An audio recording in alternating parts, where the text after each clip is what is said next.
Okay, good evening and welcome to another series in our program of Talk Sports, and where we speak to the movers and shakers of sports in Grenada. This week's program will continue where we left off with cricket last week, and our guest on the program is from Grenada, Windward Islands, and West Indies leg spinner Rawl Lewis. Rawl is the team manager for Windies and is live from England. And Roy, thank you for joining us and welcome to the program. Thank you, Michael. It's very, very good to be here. Okay, and Roy, we start tonight's program with the sad news that one of West Indies cricket greats, Everton Weekes, passed away on Wednesday at the age of 95. And quoting a statement from Cricket West Indies, so Everton was one of the most significant figures in the history of the sport as a batsman of the highest quality. He played alongside other forefathers of West Indies cricket for a decade at the international level, on quote. Rawl, as the current team manager, you would like to add your voice to the tributes? Of course, Michael. When we got the news, I don't know if you noticed, we had a moment's silence for Everton this morning before the last day of the practice match. We also made a few statements. There were one statement from myself and also Phil Simmons. We spoke intensively about the what we did for the sport of cricket, both on and off the field. Maybe some of the younger players they probably would read about Sir Everton and not know a lot about Sir Everton. So we educated them a little bit before the moment silence. And, it's really, really sad. I think he did so much for the sport and, just like many other great cricketers in the Caribbean. And we want to express our condolences to his family and friends and loved ones and all the entire cricketing fraternity in the West Indies and the world. Okay, may his soul rest in peace. And obviously, as we know that he was part of the famous 3Ws alongside Sir Frank Worrell and also Sir Clyde Walcott. He was also a highly respected coach and knowledgeable analyst on the game for the regional and international media, as well as a former team manager as yourself, Rawl, match referee for the ICC and a member of the ICC Hall of Fame. So as a start, Rawl, let us briefly touch on the preparation for the current series in which you're actually there and getting the team to England and preparing under the restrictions and possibly playing without fans. How are things, meshing with you and the team in England? Honestly, Michael, this is a very, very good environment here. When we were talking about coming to England earlier on in the year, you listen to the news and you listen to all the media houses, and obviously the coronavirus is a deadly disease that no one would want to be associated with. And when I watch the news every day as a team manager, you get a lot of questions from players and support staff and so on. But in light of that, we were in touch with the ECB and in looking at the arrangements that they put together in collaboration with Cricket West Indies. I was excited as a cricket administrator to see how cricket can be played under these circumstances, because to be quite honest, the most important thing presently is health, and you have to think about it first, and then the sport would come after. I thought about it, and we, in conversations with the players, we really had to explain and be very transparent with them to ensure that we can guarantee their safety in coming over here. But what we met here when we came, I'm very happy that I came, because if this ever have to continue in some shape or form, I would have gotten first-hand knowledge as a cricket administrator what it takes to administrate cricket behind closed doors. And there are lots of restrictions. It's a new norm for a lot of people. The logistics are different now for cricket behind closed doors, and being in isolation is not a very nice thing for a very long period of time, but it doesn't feel like isolation. Trust me, it's going very, very well, and I could see the energy from everyone here. Haven't heard any complaints from people, from none of the players or support staff. Everyone is here and working together. So I'm happy that we came. Okay, and just to let you know that today actually concluded another 4-day match with Jason Holder's 11 versus the Craig Braffett 11. And Jason Holder's 11, 272 and 171 for 4, and Craig Braffett's 11, 178. Highlights though: Joshua Da Silva, 133 of 248 balls, batting for Jason Holder's 11. And then bowling, Preston McSween, 3 for 28 off 10.5 overs, including 2 maidens. And then Kyle Mears, 74 for Craig Braffett's 11. Shannon Gabriel, who has been called into the squad, fit and ready to go, 4 for 42 off 8 overs. Da Silva, 56, Bonner, 47. And Jermaine Blackwood, 43. Anderson Phillip, 2 for 20. And McSween, none for 2 off 5 overs, including 3 maidens. So I guess as much for all, the guys are getting themselves ready for the first test, which actually starts next Wednesday morning, very early, 5:30, I think, Eastern Caribbean time. Yeah, the guys, we had some interruptions due to rain. As you know, Manchester always have rain most times. Yes. We got some good weather. And they really went out there. I mean, the hotel where we are accommodated is actually attached to the Old Trafford Stadium, so you can actually sit on your balcony. It's right over the field itself, so you can sit and look. Most times when I'm in my room, before I actually go over, I can see the work that these guys put in. Everyone is doing extra work because the facilities here are excellent facilities. They have multiple nets, both indoor and outdoor nets. The gym is available to us. No one is allowed in the venue. Actually, there is only one gate that's open to enter that entire venue from the hotel, come all the way to the cricket field. So the West Indies cricket team has access to all the facilities at Old Trafford.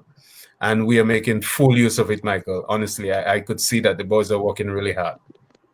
Okay, that's very, very good to know. And we hope all the best for the boys over in England. I had the opportunity to chat with you candidly a few years ago, where you outlined your journey from home as a young cricketer to an administrator. There's so many young cricketers who are keen to hear your story. Let's start, Rawl, from Rawl Lewis as a teenager in the village of Union in St. Andrew, all the way up to an administrator. First of all, what got your attention to cricket, Rawl? I could only call one name, Michael, and it's Dominic Lewis. That's your uncle, right? But there are many others who would have impacted my cricketing life at a very early age. Steve Mahon, Anthony Dixon, and I said Dominic Lewis. These guys were actually playing national cricket. So, you know, when you're from a village where there are no shopping malls, there are not many distractions, you tend to go to the pasture, as we call it, to the playing field every day. And, you know, when you see these guys in the nets, you want to be them. You know, they would have traveled to many countries and come back into the village to give back to the sport, to young people like myself, to rub shoulders with them. And when I look at, you know, their lifestyle, what they could do, you know, how they get to travel, they still get to enjoy their life at home. I wanted to be that type of individual. So at a very early age, I tried to follow the path that they took. And, you know, this is where it landed me. And I'm really grateful to all of them for their assistance all the way through. And there are many other persons as well. But you know, interesting enough, Rod, you came out as an outstanding leg spinner, but you had a desire to be a fast bowler like your uncle Dominic Lewis. That's why I mentioned Dominic, because he took a very long run up. So I said, okay, I am going to take a long run up as well. You know, but maybe I didn't have the strength to do it. But if I give you the story how I start bowling leg spin, it's very, very strange. All the way through at the beginning of my secondary school career, at age when I was like 15, 16. I wanted to bowl fast. So the team that I played for SAS at that time never played in the weekend competition. So there were 3 teams in Union, an A team, which is the bigger boys with the international. Oh, that's a photo. Like, sorry, I have to laugh, but this is a very nice photo. I like the contrast. Yeah. Yeah, so there were 3 teams in Union. The A team, which is the bigger boys like Dixon and Stevie and Dominic and so on. And there was a B team with the, other impressive cricketers in the area. And there was the C team where the guys with, you could say, lesser ability, the older guys who would have finished with the A team playing on that C team. So they were short of a couple players. So I was sitting on the little under the bridge, on the bridge by the roadside. And they asked me, well, do you want to come and make up numbers? I said, well, of course. So I went up, grabbed my clothing and went. So when we got there to Felix Park, we were playing. We were actually losing the game and they wanted 12 runs. I could never forget. In a lot of overs to go with 3 wickets remaining. So the captain said, give the youngster an over, just to make him feel good because he didn't bat and he didn't bowl. So I bowled the first delivery, taking a long run up like my uncle, Dominic. And the guy smashed it, I could never forget, over some trees and only 6 runs remaining. So my brother, who is a wicketkeeper, he came down and he said, I want you to bowl this ball like we do in the backyard. Now, in the back of my grandmother's house, there's a little area that we create for playing. So I said to him, I said, no, I don't want to bowl that. I'm very scared. He said, what can you lose? Just bowl it. And I bowled that leg break, and we actually won the game with 3 deliveries. So I never bowled fast again after that moment. So, as a youngster, the guys picked me up, took me off the field. I didn't even understand what was happening. And when I went back to SAS now, I just started bowling leg spin, and everybody wonder why you continuing to bowl leg spin when you were such an impressive little seamer. So that's where it all started. But Rawl, you talking about a situation where you as the youngster and playing along among the likes of Dominic Lewis, Anthony Dixon, the Steve Mahan, and accomplished cricketers at the time. How you found that mesh? It was a bit scary because it was as if things were moving very fast because I look up to these guys, genuinely look up to them. Even what they, their kit, their cricket equipment, their lifestyle. I wanted to be that individual. So in the early stage, it was just a great surprise for me to make progress at 17 years to get onto the Winwood senior team. And I never really stopped because I wanted more and wanted more.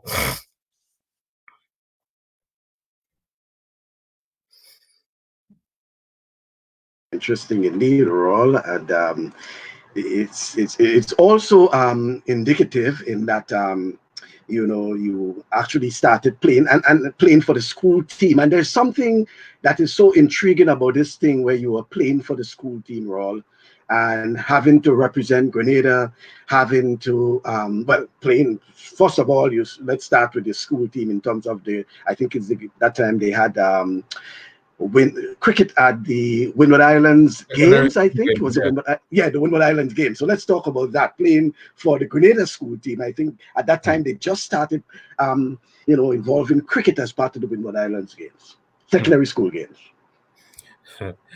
Michael, honestly, we were going to send. Well, first of all, GBSS and SAS were playing the finals in Tantine. Right? I swear to you, Michael, I did not know where Tantine was. Yeah? Really? No, I'm telling you. Maybe I passed close to Tantine, but I've never been into Tantine, actually, on the field. Right?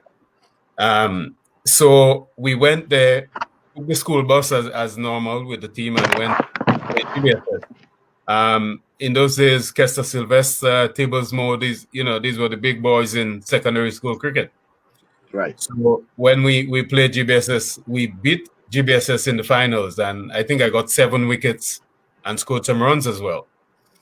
Now, that time, Devon Jones, my good friend, were a Winwood under-19 player from St. George's. So there was no place for me on the Winwood under-19 team because I never played before. They selected me then to go to St. Vincent with the secondary school team. Now, I was so nervous because I all of a sudden I find things are moving very fast, and I'm feeling a bit, scared about the whole situation. First time you're going to board a plane, you don't know people. You meet people like Vida Bruno, Conrad Francis, all this outstanding people that you hear about in sports in Grenada for the first time at the airport. Now, even today, Vida still gives the story. She said, she asked Conrad, where is this little boy going? Whose child is this? You can see the photo. I was so skinny. Yeah. So she said, did some parent leave their child at the airport? Where is he going? So then she says she saw me on the plane. She said, what sport does this little thing play? So anyway, when we got there, we played a match against St. Vincent. Now, the other sporting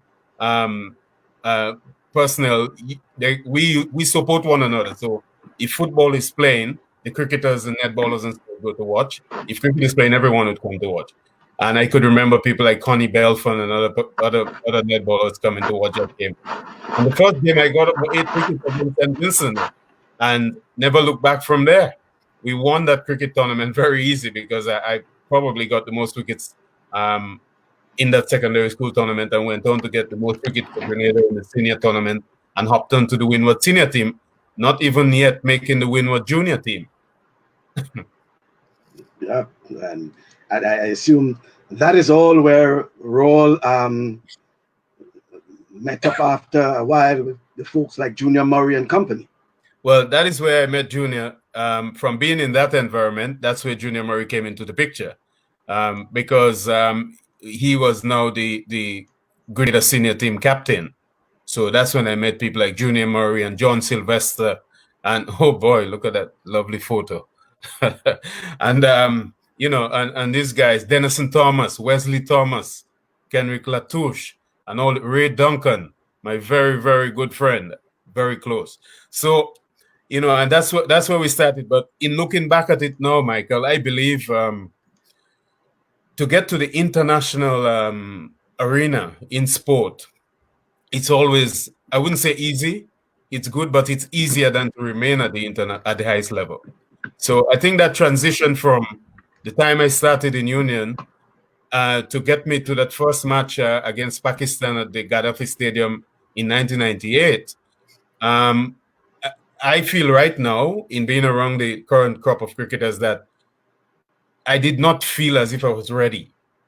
And I always think about that. You could perform at a certain level, but at the highest level, you need to really prepare to really perform here and remain here. Okay, let's talk a bit about your 12-year tenure with the West Indies team, moving from the Windward Islands to the West Indies team. What it was like. I recall you speaking about having to your pal. I think it was it Carl Hooper? I think you said at one point in time. It was your roommate, for example. Yeah. I mean, what it was like during that 12-year tenure. Well, first of all, Carl Hooper has always been my favorite cricketer. I like him because he can bat, he can bowl, and he's a very good catcher. So I try to model myself after someone like that. And I like the way he plays with ease and elegance. So when we got to Barbados, that's the first time I'm selected to the West Indies team. And the team manager at the time, Clive Lloyd, decided to peer the group. In those days, you had a roommate in your room, so we had to share rooms. And I was there praying from the time I boarded that plane in Grenada to get to Barbados that, can I please have Carl Hooper as my roommate? But I'm scared to ask because he was the youngster. So I was hoping to get him. And then the manager said, Lewis and Hooper. Well, I was so happy because I cannot believe that I'll be in the same space as Carl Hooper, a guy that I've idolized for a very long time. So, we got into the room and, he's not a guy who would talk so much, but, he really made me feel comfortable in the way that he approached me being in the team. And it was comfortable in the beginning, yes, but at the same time, I would have loved to really feel more prepared to be in that environment, because you go there and you're looking to learn now while you're at international level. And that looking back at it, it's a little bit disappointing for me. Okay. And Rawl, what it is that got your attention? I mean, we can move back and forth in the discussion here to move from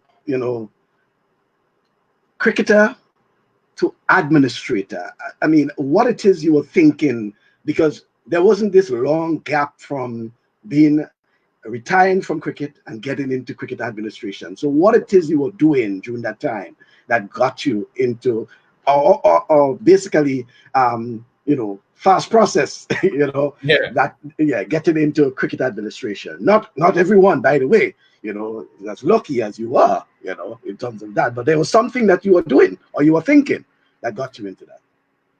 Michael, honestly, when I joined Cricket West Indies, I joined as a project officer in the cricket operations department, responsible for age group cricket, the running of the age group tournaments and under 15, 17, and 19. Now, I did not know a lot about this, but Mr. Tony Howard, who was the director of cricket, and Ernest Hilaire, who Cricket West Indies CEO, brought me in for an interview. Well, first of all, they invited me to be on the cricket committee as the players rep in the region. So I was very surprised of disappointment. I received an email from the corporate secretary at that time, asking if I would be willing to represent the players on the cricket committee. I said, whoa, okay, no problem. So the first time I went to a meeting in Barbados. So I did not know how to dress for this meeting. No one about the meeting. I've never been in a meeting like that.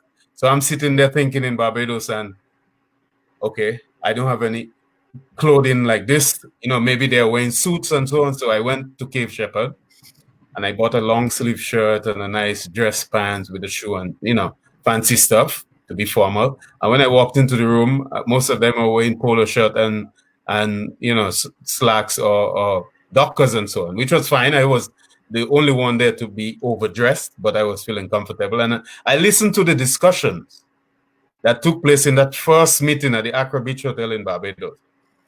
And I'm thinking, I would like to be in that environment a little bit more. And then when I went back to my hotel room, at my age in cricket and looking through the region and all the people that I've played cricket with before, like the Robert Samuels and, Stuart Williams and these guys, Suru Dragonath, these guys have moved on to other things in the cricket industry and, come off the field. So I'm telling myself now, from that moment, you need to find an area where you can fit yourself when you're finished playing. So that's when I decided to go, search for, courses, try to learn the computer better. And that's where it landed me. And I never regret that, because I actually knew when I was going to finish, because I was targeting this role. Okay, and I guess as much the rest is history, but I'm certain, Rawl, it has not been an easy road for you, moving from a cricketer to an administrator. No, it's actually easier to play cricket, Michael. When I was playing cricket, I used to believe that, off the field is so much easier and we are the ones that are doing all the hard work. But any event, not only cricket, if you have to put on a sporting event, you've been part of organizations that run sporting events and so on before. The logistics and arrangements and planning and, transparency, discussion and everything that goes into planning an event, it's so much details you can't afford to slip. So it's very, very hard and it's very taxing. You have to put a lot of time into it, and you have to be a very dedicated individual to be a serious cricket administrator. To travel around the world with 38 cricketers and a squad of 38 persons is not something that you can just wake up tomorrow and do. You have to really put a lot of time into it. And honestly, I'm loving it, I'm enjoying it, and I'm giving it 150% all the time. Yeah, I'm glad to know that, Rawl, and especially for the young cricketers who may be listening. What sort of encouragement would you give them since they're young to the sport, but obviously thinking of a future in the sport? What sort of encouragement you will give them as a current cricketer? Well, first of all, they have to understand that, if you really want to play international cricket, and you believe that you're good enough to be in the sport, remember it's only going to be maybe a 10-year span, and then you have to find yourself somewhere else to to continue to support yourself and your family, and give back to the sport. If anything that you want to do, you have to really pay attention close to what it takes to do whatever it is. Um, Obviously, if you don't have a driver's license, Michael, and you want to get the car and you want to drive, you have to go under the test. You have to do all the necessary steps to get that license and put that car on the road. It's no different to anything else that you want to do. So they have to pay close attention to what they want to do. And you couldn't really focus on too many things at the same time when you get to a certain age, because when you're a child, sometimes 9, 10 year old, you go to swimming, dancing, football, cricket, tennis. Your parents get you involved in all different things to see which one you're actually going to hang on to. Now, if you find that one that you really love and you're passionate for it, you have to pay attention and study that particular, sport or whatever area you're interested in as close as you can, and look at other persons who are successful in that area as well, because you can learn from other people who have been there. You don't have to reinvent the wheel. So I would encourage them, and that strong belief. It doesn't matter where you come from. Nothing matters. This is one planet. You can go to Australia and now I could say that I never used to think like that when I actually step on the field for the West Indies, because I don't think that I was mature enough at the time. But now, as the team manager, I have to be and think a certain way and try to encourage the players as well to be that way. So, any young person who wants to achieve something, you have to really pay close attention to it and dedicate that time to it. It could be Christmas Day, you could do something for it as well. But Rawl, as cricket being the only professional sport being played in the Caribbean and the English-speaking Caribbean in particular, you have the belief that the sport will return to the glory days, will return as the #1 sport in the Caribbean, where after a while we have seen so many of the young boys and girls moved away from cricket. They've gone to football, they've gone to basketball. But do you think, or do you have the belief that that will return, where the sport will be attractive to these youngsters? Michael, honestly, it could return, but I tell you why these guys go to football and basketball and so on. Because if you drive through the country in some villages, you could take a basketball net and put it on a pole under the street light, and you could play basketball there. You can run if you want. You can run in the road. You can, cricket is a sport that you need attention. Now, if you take anybody who is interested in cricket in Grenada and you bring them to Old Trafford here, they will play cricket, because the type of facilities that you are exposed to, it's almost as if you don't have a choice. So I think what we need to do to bring the sport back is to bring the sport to the people. I hope that I'm not sounding like a politician in a sense, but I think about it all the time, Michael. And I will have to do that when I get back. Anytime I'm finishing this role, and that's a promise I make to myself, I have to educate people, and people in the outer communities as well, what it takes to become a project officer in sports, what it takes to become a team manager in sport. Do you think some of these people know what it takes? Maybe they don't know.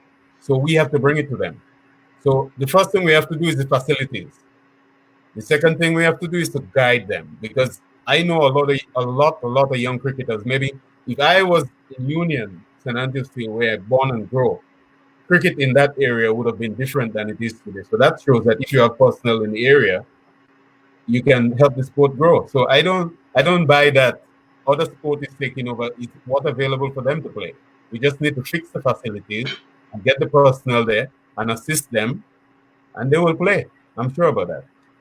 But there's also the argument on that side that within the last few years, there's so many things that have gone to the positive side. Not now in terms of West Indies cricket, most times people look at the results to judge, you know.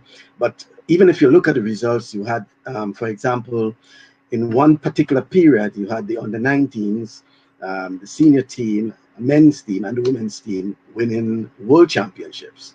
And you have regional governments investing so many in terms of facilities now. Just about every island in the Caribbean, somewhere or the other, you know, has main cricket facility.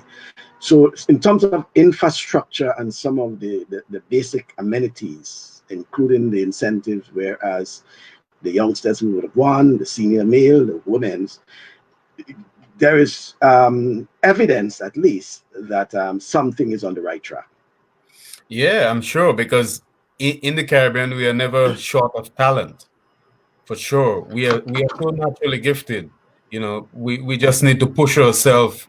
Not as hard as some other persons who push themselves, and we can get success. But I still think that we need to do a little bit more, especially to assist the youngsters, because I keep going back to my village, because if Dominic and Stevie and Dixon were not part of the what not part of my development, I don't know if I'll be here today. So that's why I say that we need personnel, and we need facilities and so on to help guide the youngsters so that we can continue to win world events, because we do have the talent in the Caribbean.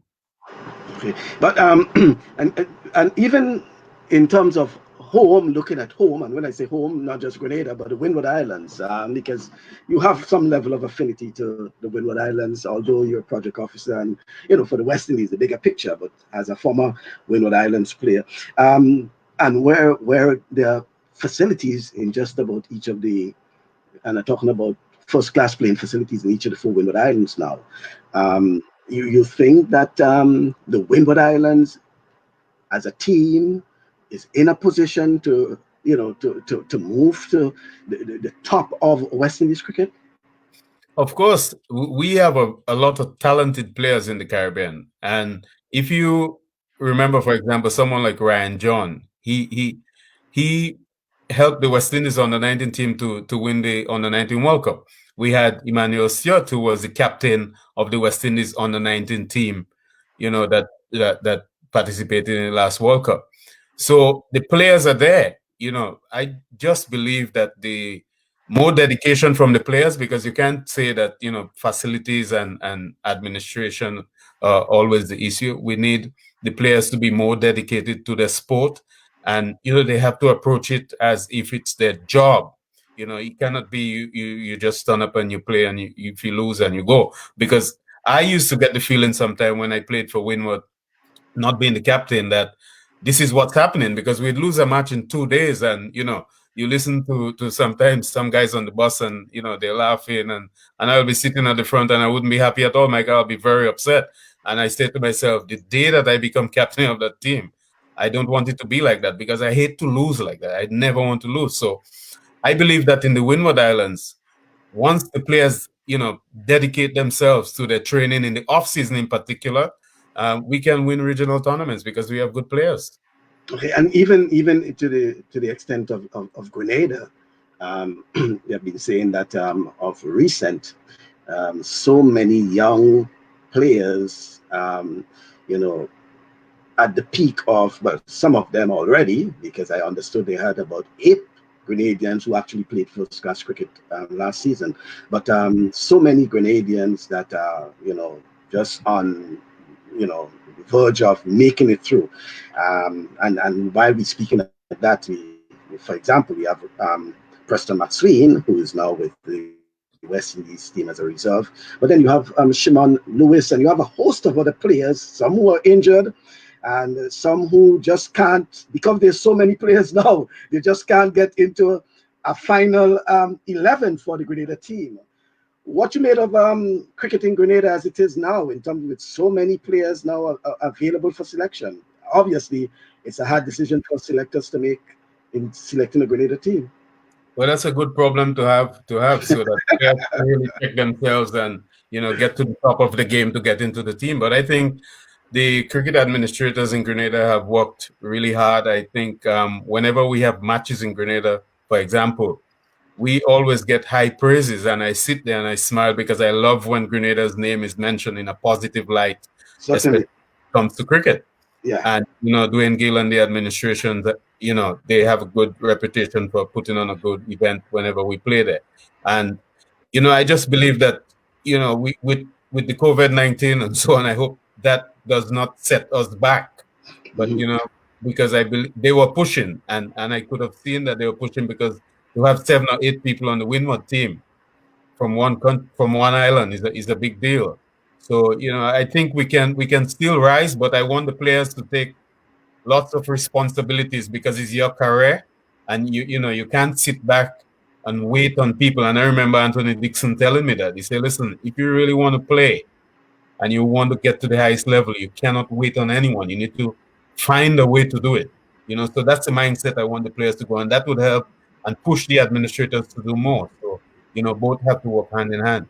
Yeah, and you made the point about the the Grenada Cricket Association, and sometimes it's just that much the association could do as a national association. But obviously, there's also a call for the parish councils, the parish associations to do something. Rawl, obviously, in your days, you would have known playing a lot of cricket in the parish of St. Andrew.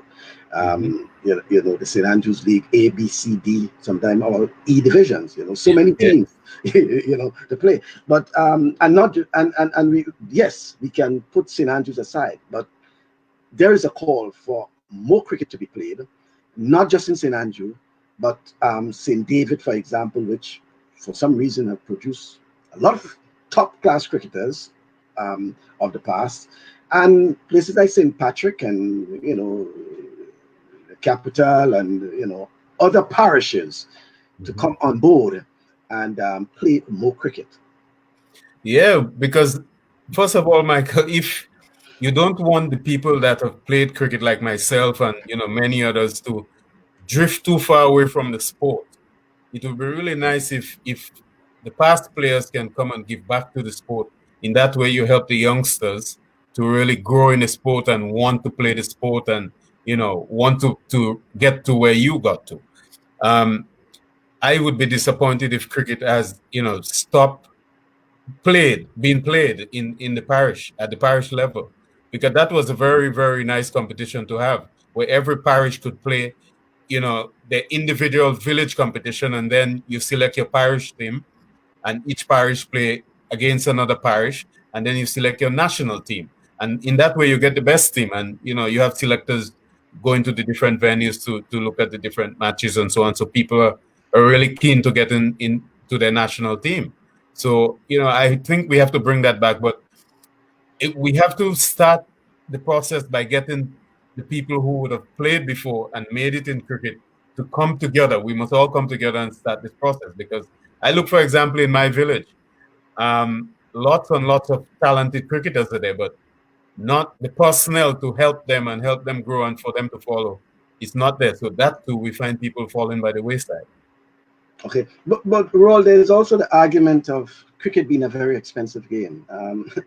How do a parent rather, mother or father, listening, and they know of their son or daughter interested in playing cricket? They have that interest in cricket, but the cost involved Hmm. is, astronomical.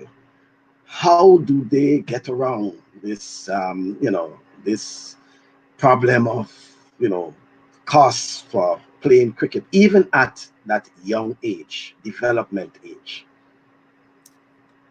Well, that's what this one is a tough one, because one cricket bat could cost you like 500 EC dollars, and to get the complete kit. But it's a big sacrifice to make.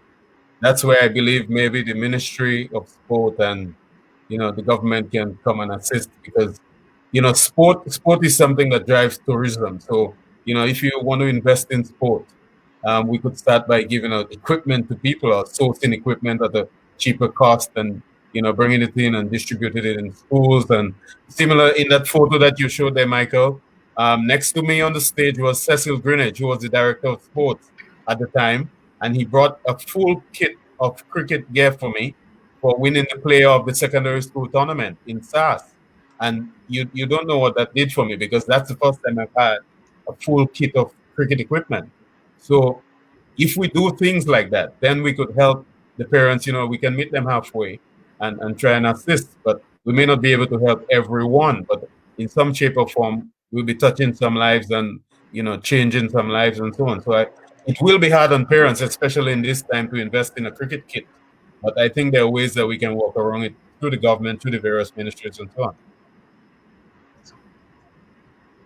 So you agree there's hope. There's hope at least. Of course, there is always hope. And like I was talking to, I think it's Preston, I was telling on the on the breakfast table this morning, that my hope was to start after my cricketing career, to start with the Grenada team, because I always want to build that administrative career and then move on to the Windward team and then on to the West Indies team. But it so happened that I made that leap and get into the West Indies team.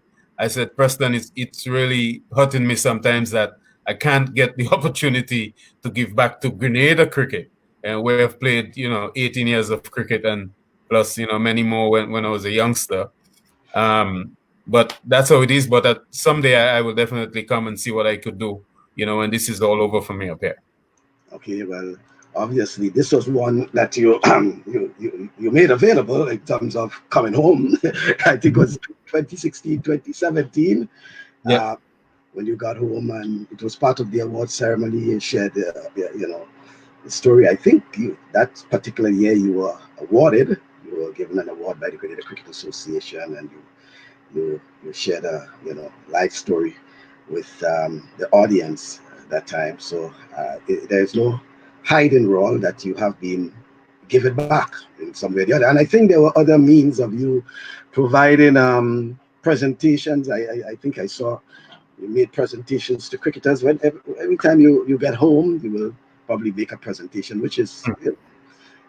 Well, Michael, honestly, I don't broadcast everything that I do. The individuals that are on the receiving end, once they are happy and they are comfortable and they accept it gracefully, I think that's where it stopped for me. I do not really broadcast anything that I do for anyone in the sport, maybe as yet, but for now I just keep it on the down low, but I do try to assist in the best way that I can.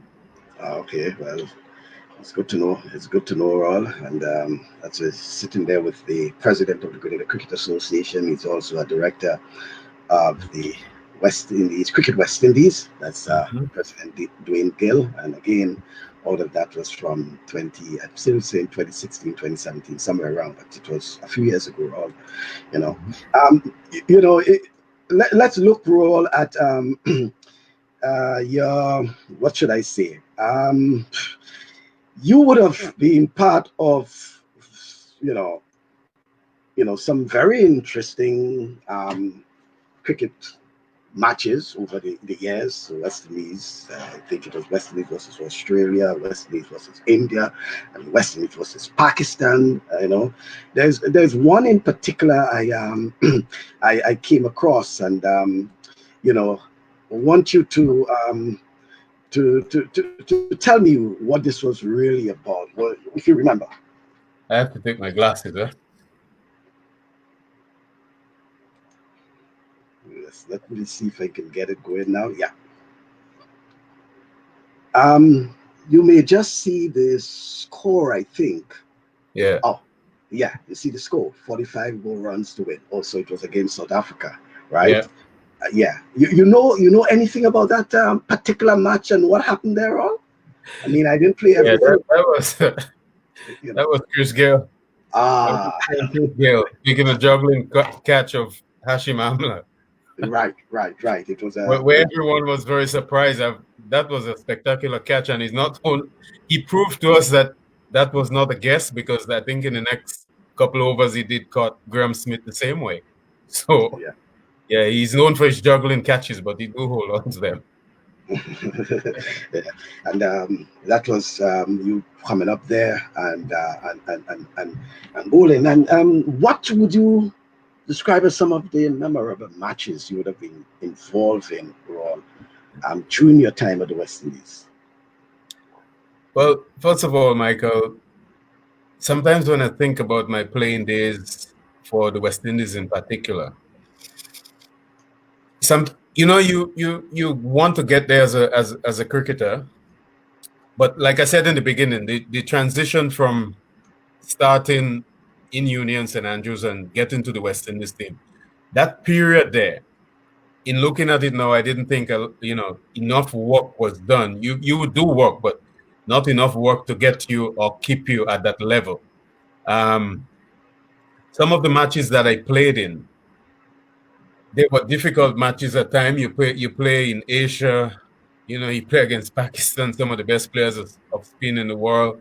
And in those times in West Indies cricket, if you play one game as a spin bowler and you don't set the crowd alight, you better grab the towel the next game, because you probably will find yourself on the bench for the rest of the series. So with that in the back of your mind, you try to do maybe things to keep you on the park, and sometimes it doesn't always work out like that.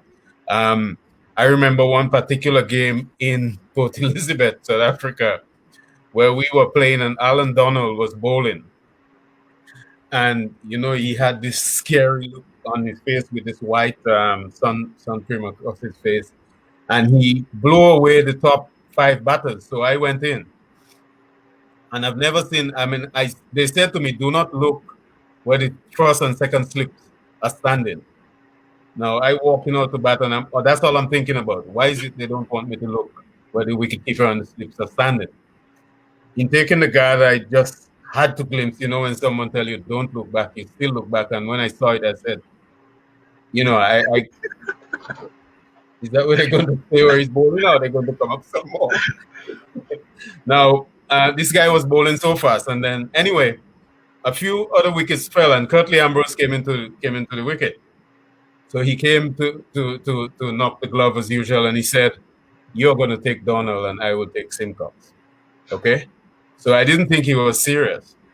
I played the ball down to third man and started to run, and he just stood in the non-strike line and never moved. So this I didn't believe that he was actually going to do that. Now, Curtly Ambrose did not move from that end for as long as he batted. So I had to bat. This man bowling over 90, very nervous. I ended up scoring 40, I believe. But, this is one of the matches that I remember. And, I always give that story because it's so hilarious. When I look at the game now, I don't think you could ever do that now. But the great man Curtly said, if the batsman cannot stand and bat, how could I do it? So he just didn't run. But as a leg spinner role, yeah, you ever intimidated by some of the top batsmen you would have been bowling to, as a spin bowling? Obviously, sometimes is a magnet for the big hitters in particular. You ever felt intimidated? Well, I'll be very honest with you. Whenever I played for West Indies, and the ball has been given to me to bowl, it always was a nervous situation to start, because you already have in the back of your mind, if it's a 5-match series, you probably would come for the third match. Now, I would really want to play 3, 4, and 5.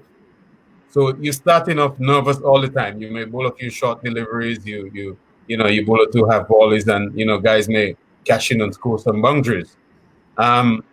Then sometimes you get pulled off the attack, and you're standing there. You didn't have the first, good first 4 overs, and you're wondering, when are you going to come back? So I believe that you have to leave a spin bowler to settle and get comfortable, so that you can really decide to try things. You can vary your deliveries. You can stay at the back of the crease and bowl. You can jump higher. You can do whatever. But in looking back at it now, I believe that that time never really came, because when you play and you don't perform, you find yourself on the bench all the time. And you know, the faster bowlers could get hooked 3 and 4 times in the same over for six. You know, and the guy can drive on the ground and I must say, oh, that's a beautiful shot, but it's still four. And then they continue to bowl and bowl and bowl and bowl. And you're sitting there and you're wondering, okay, so you bowl 3 overs, you get hit for 1 6 and 3 4s, and you're off the attack. So every time you come, you're actually starting. And that's what it felt for me most of the times. So I didn't think that my international career really went in the direction that I wanted to go. You know, and it's reflected in the figures. But in my heart, I believe I was a better cricketer than that. But it was just a mental game. You see how strong I am now, Michael? If it was now, I'm telling you, I would fight that bull. I would fight that bull right now. Because I've met some challenges as an administrator, which is tougher than being a cricketer. And I fought it. So, you know, that's why I encourage, you know, people to, you know, go hard, push hard, be strong. You know, don't be nervous. You know, it's only life, you know, push hard at it. You already have the talent. But I never was thinking like that when as a player. So that defeated.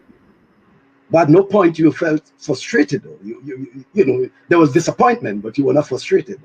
I was frustrated at times because I want to play and I want to perform and I want to make the people of my village and my country and everybody happy, my family. I want to perform. And I want the team to win. So if you are not doing it and you realize the tour is coming to an end, you know, that's another frustrating tour, and you don't know if you're going to be selected for the next tour. So, you know, all these things playing on your mind, you know, and when I look at it now, you know, it was so disappointing not to, you know, 6 consecutive matches to give yourself a bit of comfort. Because if you are good enough to be selected from regional cricket and your performance, you have to spend time at international cricket to get accustomed to it, so you can display those type of performances at the higher level as well. So you perform in regional cricket because, you know, you're comfortable there, you're accustomed, you're in your environment. Now, if you select someone from there and you bring them to the highest level, they have to remain here for a little time to get themselves comfortable, so they go in with the same frame of mind and approach. Well, you see how time is going so quickly. We just have less than 5 more minutes remaining. But Rawl, I wanted to ask you this question regarding the fitness, and I think it was discussed on the program last week with those cricketers, the fitness of especially Grenadian cricketers. You see Andrew Fletcher, you see Devon Smith, Junior Murray in particular, you know, you've seen Ryan John and even Preston McSween and those guys. What do you think about the fitness level of these folks? And when you start speaking, I will show a photo and I want you to comment on it as well. Well, Michael, honestly, what I see these guys are doing now is very, very impressive. A couple of days ago, I saw on Facebook, Ryan John, I don't know what he was pulling, if it was a heavy roller in last suggest or something like that. But these guys are very strong. And I monitor the training, and even Preston came here, and we had a 12K run on the second morning. And Preston came in out of a squad of 25. He was number 3, and that was very impressive.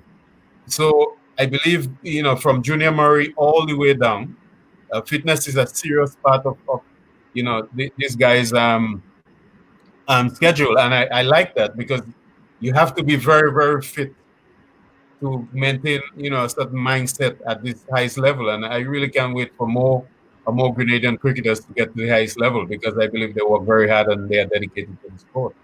And I said that photo because I wanted, that's Rawl Lewis at the left, right? That's Rawl Lewis, former SAS student standing there at the left. Look at Rawl Lewis then and Rawl Lewis now. I'm going to put on my glasses again. It had to do a lot with fitness, Rawl. I mean, you know, talk to me about your fitness as well. Hey? I mean, you're not playing, but it seems as if, you know, fitness is something that you're taking seriously as well.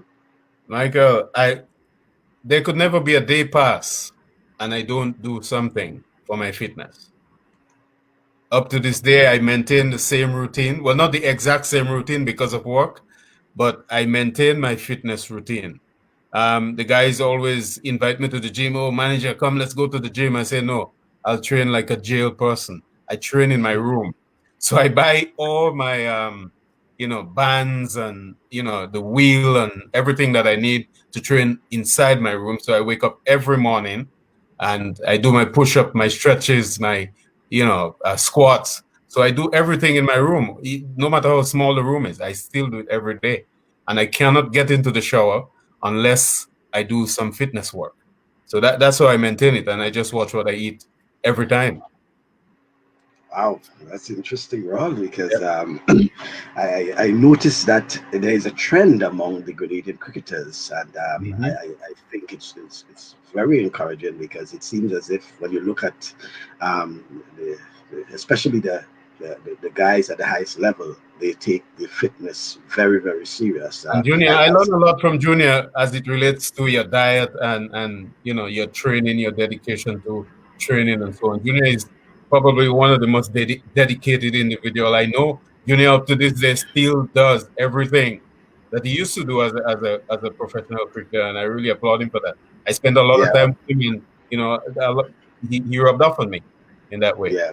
I Mm. know Junior travels to New York, and he arrives, let's say 8 o'clock, 9 o'clock the night, and by 5, 6 o'clock the morning, he finds himself in a gym somewhere in New York. I don't know how he does that, but it has to be a discipline. And I see Rawl, you're doing the same thing, and I'm seeing all the other guys. This discipline of Mm-hmm. fitness comes with the sport, and I think even as a former cricketer yourself, Junior as a former cricketer, you see fitness as very important. Very, very important. This is a physical sport. You have Mhm. to train. So if you may perform up to a certain standard if you don't train, but if you train, then you're going to perform at the highest level and to your true potential. So I'm happy that the guys are training and what Junior is doing and Devon and Fletcher and so on. And now I see Neil and Pascal is back, which is very impressive. Yes, And yes, yes, yes. I want to Very encourage persons like Emmanuel Stewart and Johan Jeremiah and these guys who are so talented. There is a place in cricket at the highest level for you guys. Just continue to work and push yourself every time. Seek advice and be in that circle, be in that mind, in that frame of mind. Because that I know they love cricket and I want to see more people representing us at this highest level. yeah. Well, what a very nice way to end this program. Very encouraging indeed, Rawl, and I thank you, and thank you also for all that you have done for cricket. And again, as you said, and it's evident that you're not the one who will be on television or in the newspaper, photographed, but you have been given quite a bit to local cricket. I know that I as a even fact. give the balcony, during the matches, I give the balcony to the players and support staff, and I stay in the back because I believe that's their time. That's You your know, time. Yeah. yeah, the background belongs to me now. I want to see the players up front. which Yeah. is good. But Raul, just before we just cut away here, obviously the focus and your focus as well will be on the Test series starting next Wednesday, and obviously is an appeal to Caribbean fans to at least tune in because it's a different environment for West Indies cricket in terms of playing without that many fans. Obviously with the restrictions available and things like that. So, but in terms of people at home in the Caribbean, Grenada and other Caribbean islands, obviously, is to see the guys in action. And as a team manager, obviously, you want to encourage them to support the guys. Of course, I mean we know that we will get support from the people of the Caribbean because I could never forget in 2016 when we won the T20 World Cup.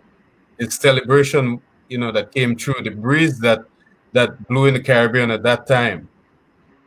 Everyone was behind the team. So I know that they really want us to win. Even if there are negative comments out there, they still want us to win. So we want to encourage everyone to continue to support us. The guys are working very, very hard. It will be a new norm here to play behind closed doors, but this is not for us to think about. We're going to play against England and hopefully we can win that test series to bring some joy in this difficult time to the people of the Caribbean. So the guys are all keen and ready. So we encourage everyone to support.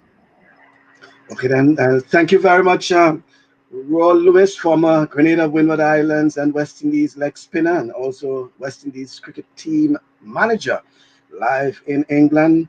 And thank you for joining us. And for the viewers, next week we'll have Shalry Joseph live from Boston. And the following week we'll have Aaron Pierre, who's also in England. Keen interest from Birmingham City as well as Blackburn Rovers for Aaron Pierre, who is the captain of the Spice Boys Grenada football team. So we have football back-to-back. We had cricket back-to-back, football back-to-back with Shalry Joseph next week, and then followed by Aaron Pierre. But once again, thank you very much, Rawl Lewis, and all the best to you and the guys in England. Thanks, Michael, and you keep up the good work you're doing. Wonderful. Thank you very much. Cool. Looking forward to sports for this period of time. Thank you. Thank you.